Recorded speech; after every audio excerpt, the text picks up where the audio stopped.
누가복음 5장 17절에서 26절까지의 말씀입니다. 누가복음 5장 17절에서 26절의 말씀.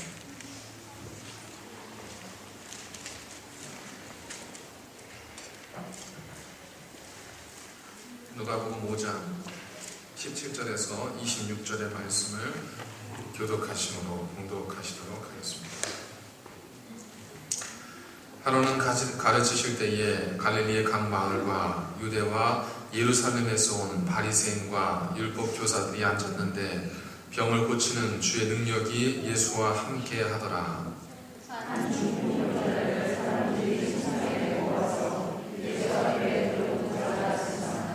무리 때문에 메고 들어갈 길을 얻지 못한지라 지붕에 올라가 기와를 벗기고 병자를 침상 채 무리 가운데로 예수 앞에 달아내리니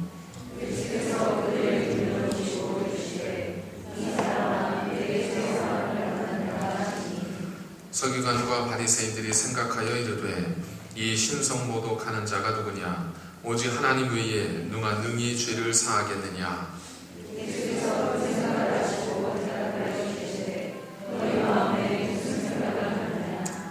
내 죄 사함을 받아내리라 하는 말과 일어나 걸어가라 하는 말이 어느 것이 쉽겠느냐?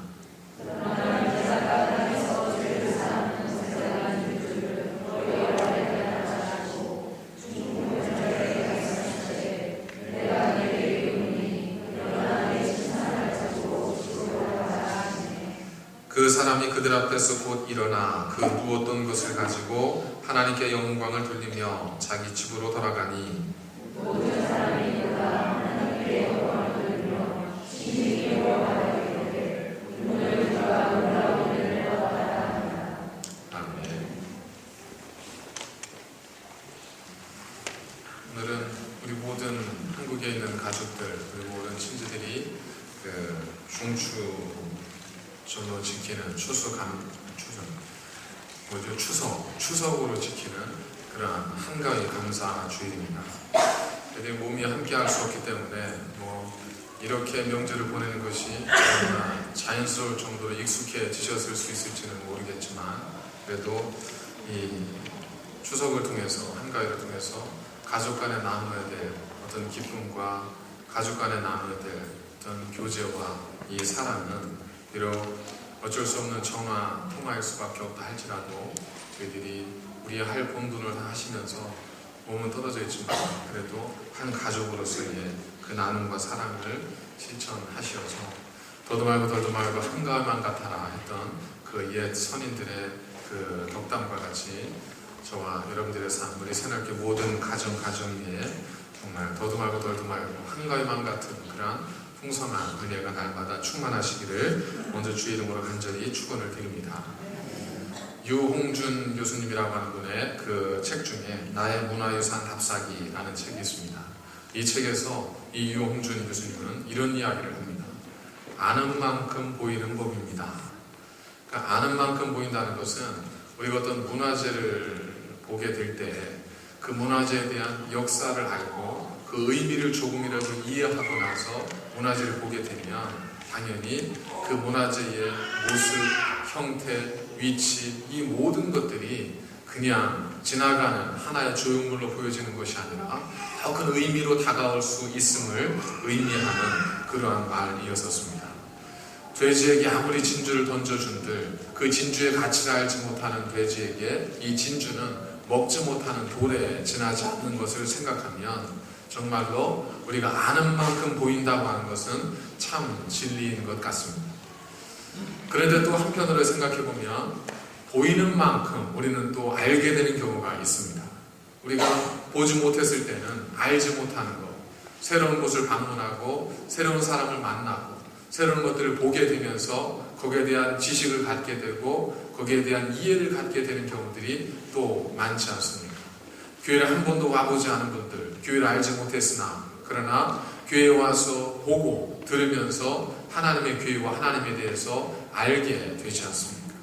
우리가 하나님을 알지 못한 채 하나님의 전에 나왔으나 그 전에서 하나님을 예배하는 것을 보고 하나님의 능력을 볼 때에 우리는 하나님이 어떠하신 분인 줄을 우리가 또 알게 되기도 합니다. 그래서 보면 아는 만큼 보이고 보이는 만큼 또 알게 되는 것 같습니다. 그래서 영어에서는 서양 사람들이 이것을 굉장히 절묘하게 잘 표현했죠. 그래서 영어에서는 I see라는 게 있습니다.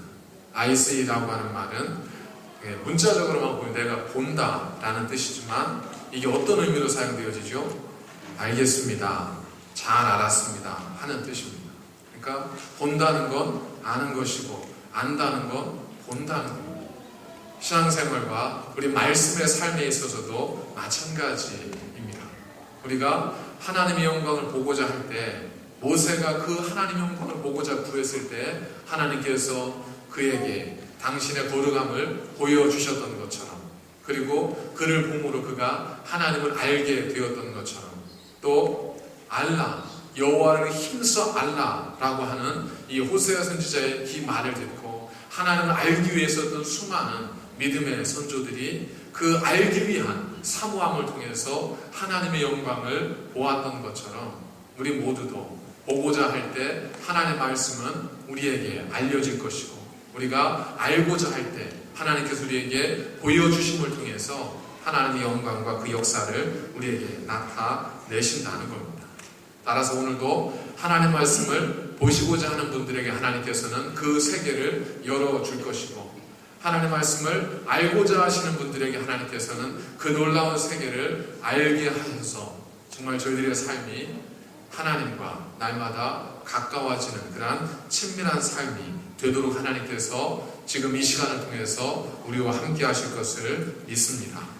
그러한 믿음으로 우리가 오늘 우리에게 보여주셨던 이 짧은 17절에서 26절의 말씀을 통해서 보이지 않는 하나님의 숨겨진 뜻 아니 우리가 볼 수 없었던 하나님의 깊은 말씀의 의미를 이제 보고 아는 시간을 저희들이 가지려고 합니다. 오늘 말씀은 잘 알고 있는 그런 사건이죠. 중풍병에 걸려 있었던 한 사람이 친구들의 도움을 받아서 병에서 치유함을 받게 된 사건입니다. 이 사건이 여느 일반 치유 사건과 조금 구별될 수 있는 이유가 있다면 그것은 이 환자의 믿음에 의해서가 아니라 환자를 데리고 왔던 사람들의 믿음을 보시고 주님께서 그 환자를 치유해 주셨다는 겁니다. 대부분의 경우에는 그 환자의 믿음을 보시고 그의 간구를 들으시고 그의 소원을 들으시고 그에게 응답하신 주님의 치유였었지만 오늘의 사건은 이 환자 자신이 아니라 그를 데리고 왔던 그런 다른 이들의 믿음을 보시고 주님께서 그 환자를 치유해 주셨다고 하는 것에 오늘 말씀에 어떤 독특함이 있습니다. 그렇다면 이러한 작은 알을 가지고 이러한 조금의 우리 하나님 말씀에 대해서 차이점을 알았던 것을 가지고 하나님께서 우리에게 보여주시고자 하는 그 세계는 무엇일까? 아는 만큼 볼 수 있는 하나님의 세계에 대해서 저희들이 함께 두 가지로 생각을 해보도록 하겠습니다. 한가위이기 때문에 좀 한가위에 맞는 예를 드리도록 하겠습니다. 여러분 혹시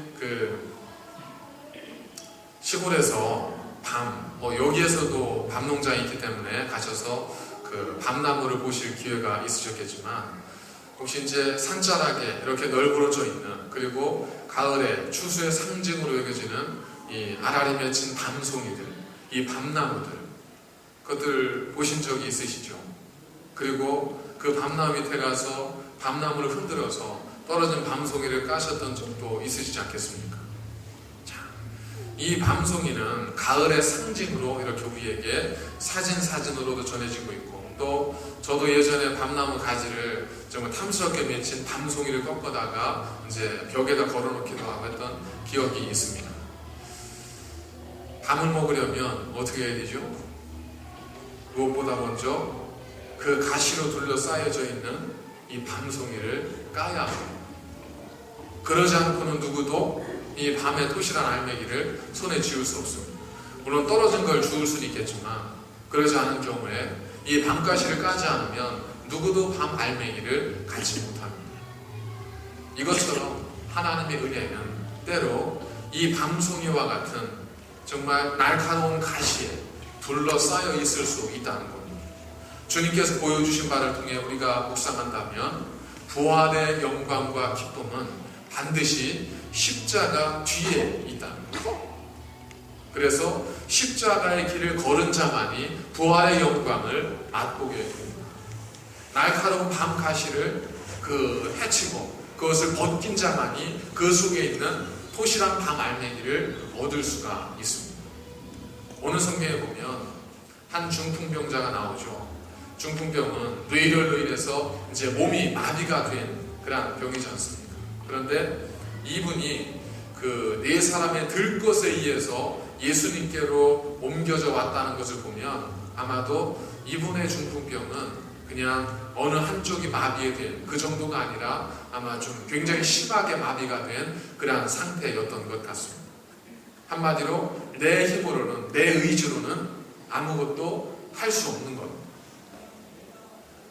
저도 그런 기억은 없습니다. 그렇게 병원에 누워서 누군가의 수발을 받아야 했던 기억은 없긴 하지만 가끔 그런 생각을 해봅니다. 내가 병상에 누워서 내 힘으로 아무것도라고 말하기도 전에 그냥 내 힘으로 화장실을 갈 힘이 없을 때, 내 의지로 내가 화장실을 가고 싶을 때 내 힘으로는 도저히 그것을 할 수 없는 순간이 우리 모두에게 찾아올 수 있지 않겠습니까?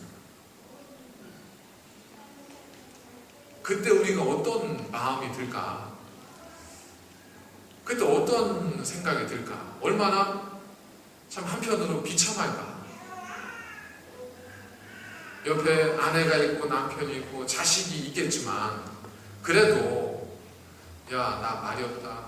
이 얘기 하는 게 얼마나 이게 참 한 아버지로서 어머니로서 한 인격체로서 얼마나 그것이 힘든 일이겠습니까? 이 중풍병자에게 그런 아픔이 있었습니다. 그러니까 자기 힘으로는 할 수 있는 것이 없는 거예요. 희망이 없는 겁니다. 소망이 없는 겁니다. 그런데 어느 날 자신의 동네에 모든 가난한 자들과 병든 자들의 병을 고쳐주시는 예수님께서 오셨다는 소식이 다 들린 겁니다.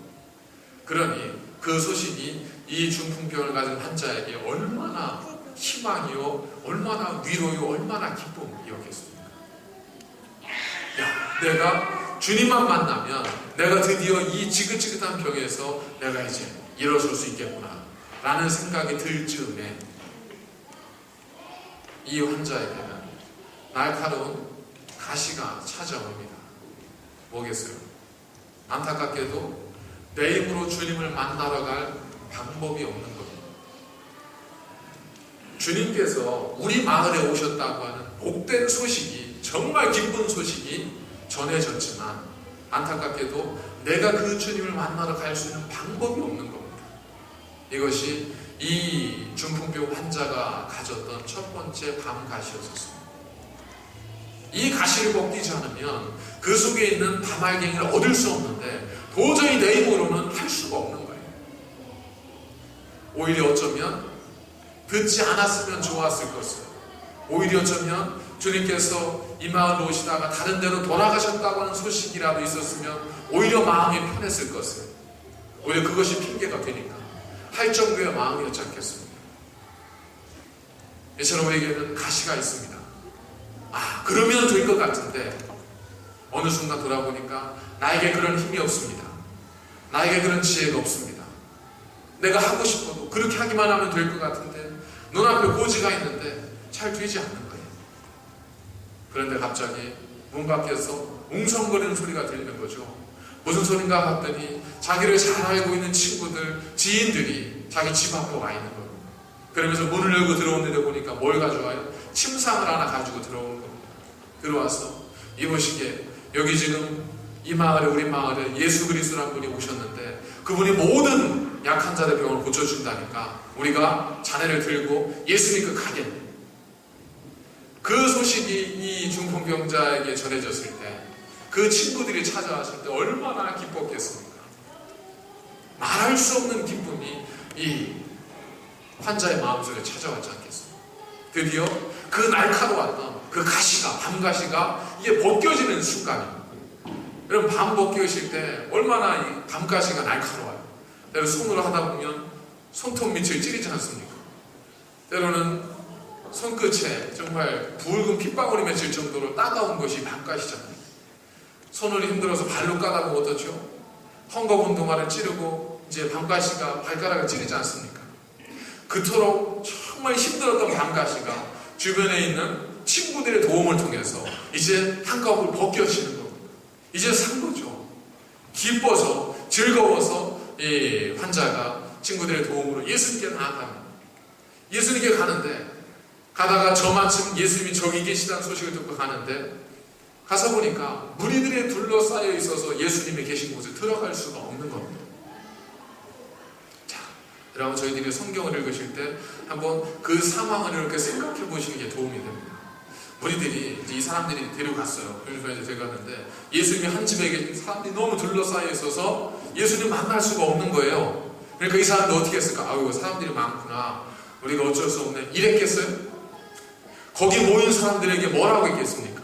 여보시오, 미안하지만 여기 내 아는 사람이 있는데 지금 수년 동안 중풍병 가지고 고생하는 친구가 있는데 이분이 예수님을 좀 만나서 치유를 받아야 되니까 좀 길 좀 터주시오. 얼마나 간절하게 애원하면서 이야기했겠습니까? 근데 뭐예요? 그들이 못 들어갔다는 얘기는 뭐예요? 결국 그들이 길을 열어주지 않았다는 거예요. 길을 열어주지 않은 거예요. 길이 없어서 못 간 게 아닙니다. 길을 막은 사람들 때문에 갈 수 없었던 거예요. 모두가 동일한 아픔을 가지고 있었겠지만 때로 우리는 그런 경우를 만나게 됩니다. 저기만 넘으면 고지가 있고 저기만 넘으면 아라레 맺힌 방송이를 딸 수 있을 것 같은데 어느 순간 뜻하지 않은 복병을 만나게 되는 겁니다. 이게 이 환자가 만났던 두 번째 밤가시였었습니다. 지금 내 곁에는 나를 도와주는 사람들이 있어요. 그런데 내 앞에는 더 많은 사람들이 내 길을 방해하고 있습니다. 그들이 의도는 하지 않았지만 그들로 인해서 내가 주님께 나아가지 못하는 겁니다. 얼마나 답답하고 얼마나 기가 막혔겠습니까? 차라리 내가 올 수 없어서 집에 누워 있었더라면 이 아픔을 안 봤을 텐데. 한국에도 얼마 전 그런 소식이 있었잖아요. 병원에서 급해서 빨리 좀 치료 좀 해주십시오 하고 응급실로 데려갔는데 이분이 얼마 전에 몇 주 전에 아마 치료를 받고 17,000원인가 얼마를 이제 미납을 했나 봐요. 그랬더니 병원에서 그거 먼저 내쇼. 그래서 결국 이분이 거기서 방치 상태로 있다가 생명을 잃은 경우가 있지 않습니까? 자기 친구가 쓰러진 친구를 데리고 병원까지 갔어요. 근데 그 병원에서 받아주지를 않아서 죽지 않아도 될 생명이 죽게 되기도 합니다. 우리는 이러한 밤가시들을 얼마든 만날 수 있습니다. 열심히 노력했습니다. 열심히 살았습니다. 이제 될 것 같은데, 이제 조금만 넘으면 될 것 같은데 뜻하지 않은 것이 오히려 우리 마음을 상하게 하고 우리의 걸음을 힘들게 하고 내 길을 방해하는 경우들이 얼마나 많습니까? 예수님께서는 때로 어떤 말씀을 하시냐면 내 가족 중에 누가 있다고요? 내 가족 중에 원수가 있다고 이야기하셨습니다. 그 얘기는 우리 가족이 원수가 될 수 있다는 얘기가 아니라 항상 우리 모두는 서로에게 거치는 돌이 될 수 있다는 겁니다. 과연 그 상황이라면 우리가 어떻게 해야 될까?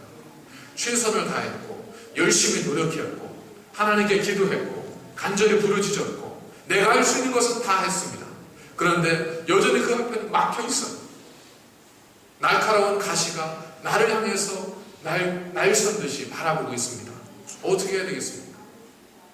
그때 그 친구들이 옆에 난 계단을 봅니다. 그래서 계단으로 올라가요. 지붕으로 올라가서 지붕에, 예전에 유대인들의 지붕은 이제 슬라브처럼 이렇게 평평하게 옥상처럼 만들었다고 하죠. 그래서 짚이나 나무나 혹은 풀이나 이런 것들로 만들고 거기에 진흙을 발라서 이제 옥상을 만들었는데 거기를 뚫기 시작합니다. 첫 번째로 이 성경 우리가 말씀해 주는 것은 아무리 귀한